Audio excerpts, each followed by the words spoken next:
ஈரோட்டில் நடத்தப்படும் பிரச்சார கூட்டத்தில் தவிக மற்றும் திமுக தொடர்பான அரசியல் போட்டி குறித்து வெளியான கருத்துக்கள் அரசியல் வட்டாரங்களில் கவனம் பெற்றுள்ளன.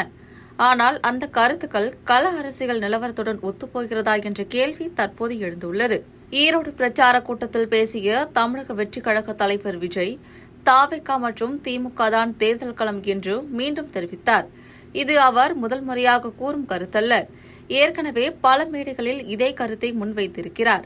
மக்கள் மத்தியில் பெரிய தாக்கத்தை ஏற்படுத்தாத இந்த வாசகத்தை இன்று மீண்டும் அவர் பயன்படுத்தியுள்ளார்.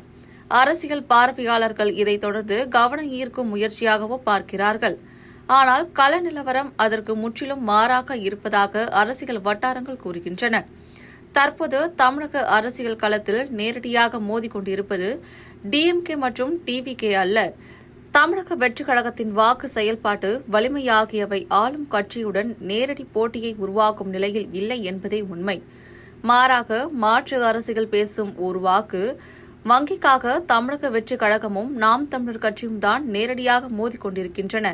இந்த உண்மை நிலவரத்தை மறைத்து ஆளும் கட்சியை எதிரியாக காட்டுவதன் மூலம் மீடியா கவனத்தை ஈர்க்கும் முயற்சியே விஜயின் இந்த பேச்சு என அரசியல் விமர்சகர்கள் சுட்டிக்காட்டுகின்றனர். களத்தில் போட்டி வேறு இடத்தில் நடந்து கொண்டிருக்கும் நிலையில் மேடைகளில் சொல்லப்படும் கருத்து வேறாக உள்ளது.